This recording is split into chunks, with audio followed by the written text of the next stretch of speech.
Assalamualaikum warahmatullahi wabarakatuh. Today, I will talk about an important topic related with Malaysia public sector, the comparison between two systems, Sistem Saraan Malaysia SSM and Sistem Saraan Perkhidmatan Awam SSPA, focusing on personnel and performance management. Personnel and performance management are important because they help to improve the effectiveness, productivity and integrity of the public servant. These systems are designed to make sure the government workers are skilled, motivated and able to meet the new challenges. In 2002, SSM was introduced to provide a structure for job grading, salary and performance evaluations. However, SSM was seen too rigid and lacking motivation for workers to improve their skills. The SSPA replaced SSM in order to fit these weaknesses. SSPA focuses more on rewarding good performance and encouraging continuous improvement. But SSPA also faces challenges like unclear performance measures, employee resisting changes, as well as not enough training for those who evaluate performance. In this presentation, we will explain the main differences between SSM and SSPA, the strengths and weaknesses, plus what they mean for the future of Malaysia public service. There are 5 articles that we refer for our research and we will go through one by one. Okay, the problem statements for the study. Malaysia Public Service has used the Sistem Saraan Malaysia SSM for over 20 years. However, many issues such as slow promotion, outdated pay structure and weak performance-based rewards have caused dissatisfaction among civil servants and the public. In response, the government has introduced the new system called Sistem Saraan Perkhidmatan Awam SSPA to replace SSM. The recent concern of remuneration pay for civil servants is to increase a new working culture where better pay must be matched with higher efficiency and productivity of the public organizations. The aim is to make a public servant perform well and provide a best quality services to the public. Regarding this issue, many researchers have not explored how the public perceive this reform, whether service have improved and trust in government has grown. The public satisfaction is key to measuring real impact. Also, there is a long-term study to see if the billion spend of SSPA will lead to lasting improvement in productivity and services delivery through the public organisation. The significance of the study is where the Malaysian government is now introducing a new public service remuneration system. This includes a salary increase for over 13%, rising the minimum monthly wage and fixed allowance to make more than 2,000 ringgit. This shift aligns with Madani principle is accepted to make the public sector more efficient and competitive, similar to the private sector. The reform include job rotation, position rationalization and better salary structure. My name is SYAMIMI. I'll be presenting for the first article, which is the Rater Competency in Conducting Performance Appraisal in Malaysia's Public Sector. For the literature review, performance appraisal system or PAS are the key to managing accountability and evaluation. In Malaysia's public sector, rater effectiveness is shaped by 3 factors, which is self-efficiency or PASE, discomfort PAD, and system knowledge PSK. PASE boosts the rater confidence and accuracy. PAD reflects on the stress during evaluations, often due to workplace pressure. PSK ensures that raters understand PAS goals, leading to a fairer assessment. Then we move to the methodology. The article used qualitative secondary research, which analyzing the existing literature on rater proficiency in Malaysia's public sector, focusing on PASE, PAD, and PSK. The study offered insights to improve appraisal system. Then, finally, for the final is the analysis and discussion. The rater effectiveness in Malaysia's public sector is shaped by self-efficiency, PASE, discomfort, PAD, and system knowledge, PSK. This high self-efficiency boosts accuracy, while PAD may cause raters to avoid honest feedbacks. Strong PSK supports fair evaluation.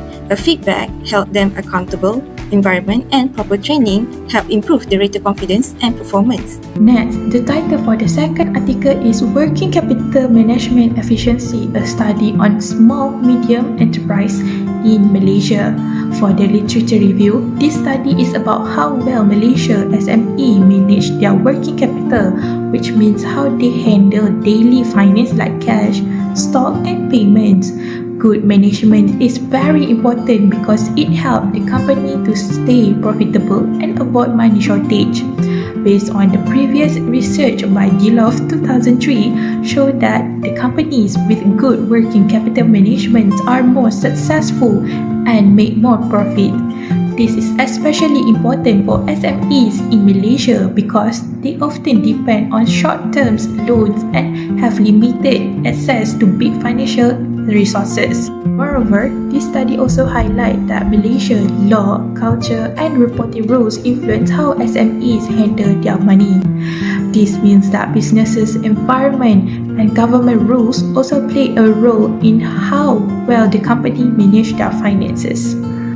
For the methodology, the researcher used financial data from 24 Malaysian SMEs taken from the SSM known as Suruhanjaya Syarikat Malaysia database. They used this company financial report from 2009 to 2012 to make sure the data was accurate and reliable. Besides that, they also measure how well this company managed their working capital by looking at things like cash conversion cycle, quick ratio, inventory turnover, current ratio, and average collection period. These two help show if a company is good at handling money, stock, and payment. Finally, they compare this working capital result with company profit like return on asset called as ROA and return on equity known as ROE using spatial analysis method like correlation and regressions. This helps them to see how working capital affect the financial performance of SME in Malaysia.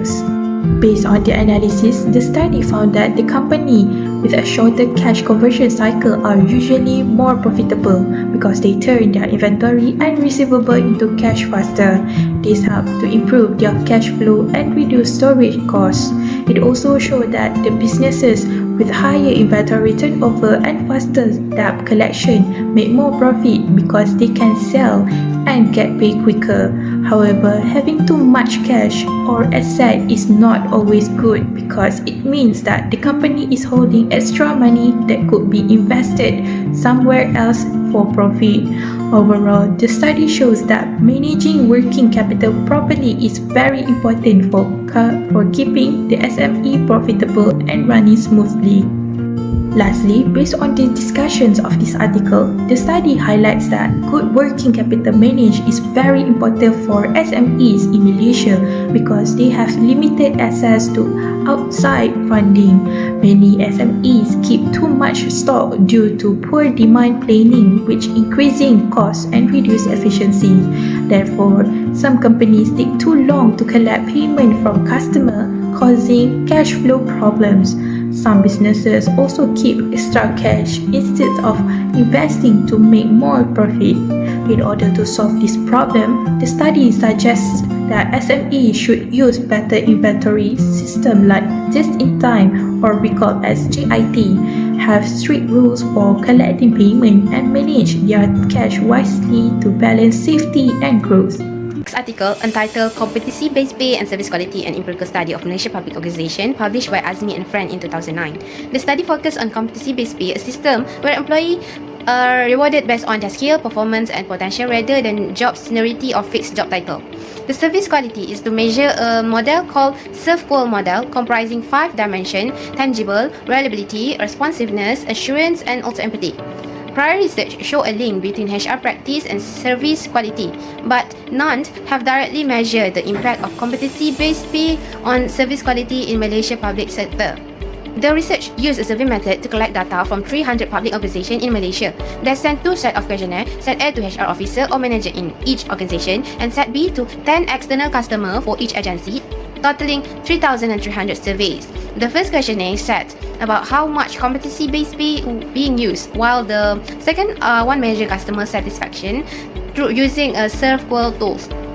The research then used statistics like factor analysis, the regression of study and the relationship between the competency-based pay and each dimension of the service quality.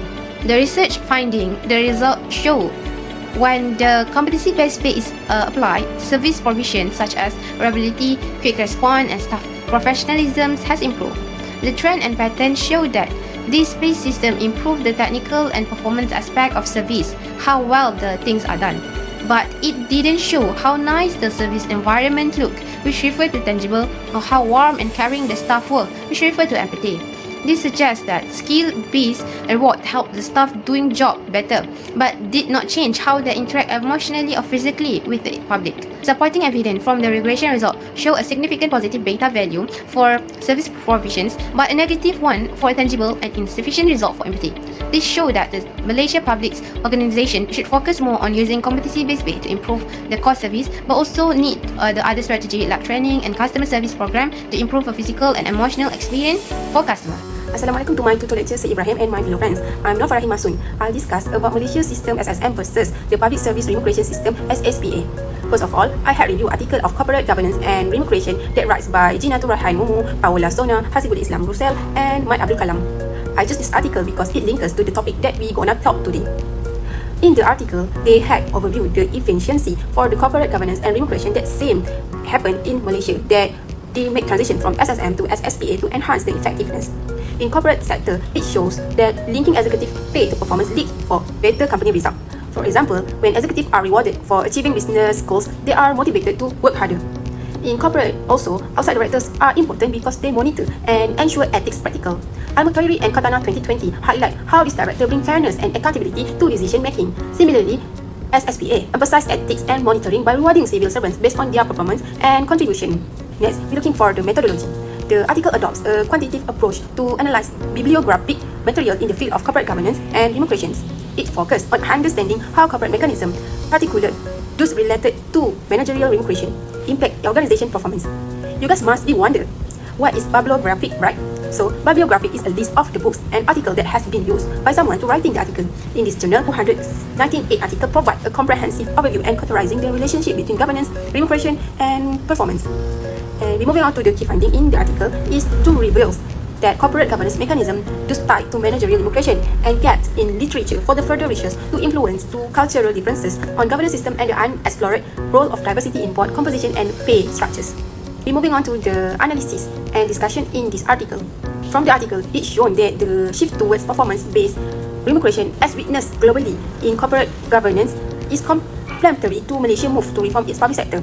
This move reflects the need to modernize where SSPA aligns public service with stakeholder expectation for transparency and efficiency.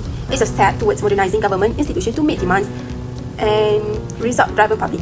Next, I will begin by presenting the literature review based on the article by Chin titled Promotion System and Job Satisfaction, a case study of the Federal Civil Service in Malaysia.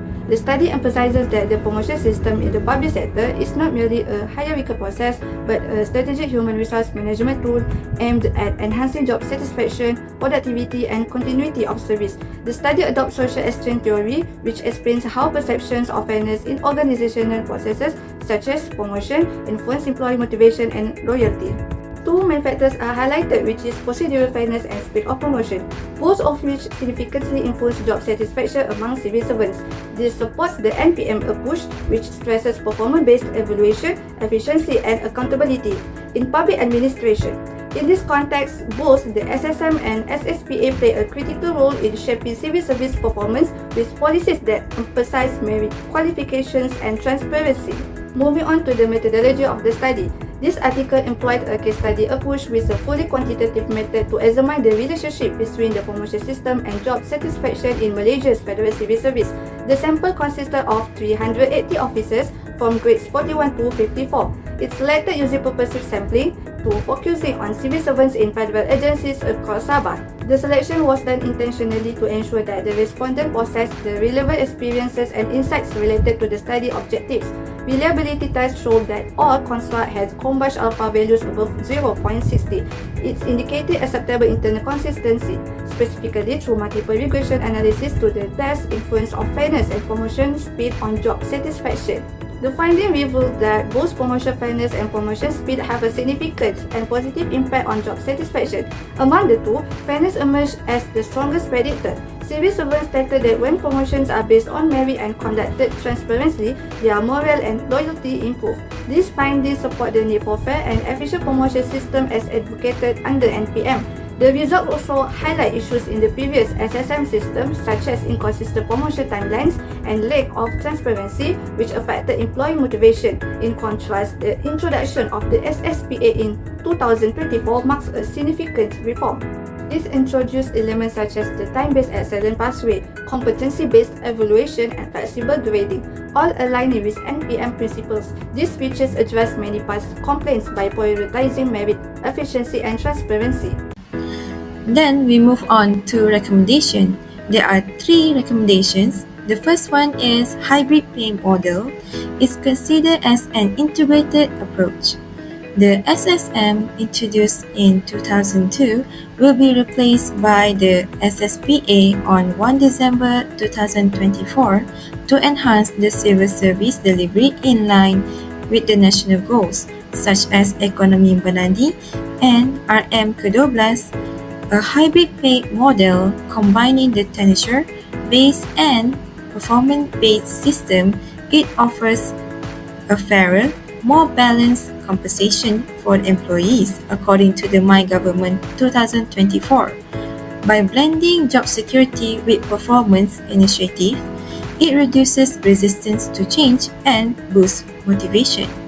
This model supports both employee satisfaction and organization effectiveness, promote equity and long-term commitment towards organization or government. Next, the recommendation is assure equitable and open promotion procedures. It is important to establish clear and consistent performance evaluation criteria.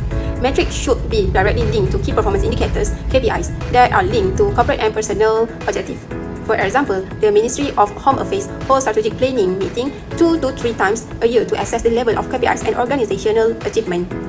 This discussion ensures that the goals are accurate and aligned with the performance being monitored, as reported in Akhbaraya 2024. In addition, a transparent and open evaluation system. By implementing a system where employees can see how their performance is evaluated and understand the criteria for promotion, it will foster trust in the process. A performance management system such as a star score can increase visibility and allow for performance tracking. This will create consistency and transparency, ensuring that every employee is evaluated fairly. Based on the findings, improved fairness and transparency are important. For further improved government, need to establish performance system fairer and more transparent. This also ensures accountability and fairness in disciplinary actions. Secondly, standardize the promotion process and duration across all service streams.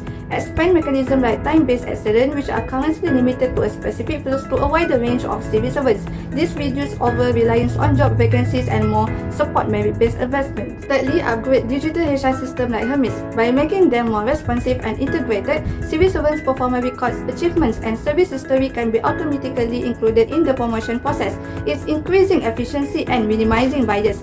These recommendations support the goals of NPM by building trust, encouraging high performance and quality. In conclusions, the change from SSM to SSPA was a big step in improving how Malaysia manages its public servants.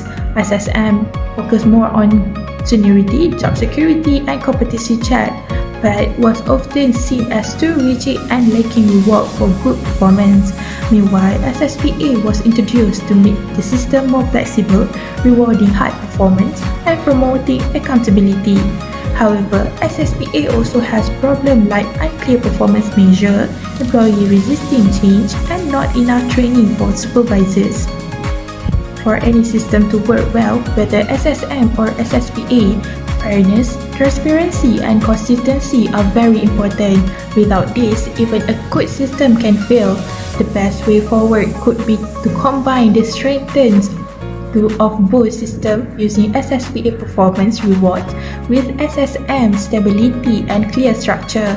In the future, Malaysia should also focus on better training for evaluators and set clear KPIs to make sure civil servants stay motivated and public service improve for all citizens.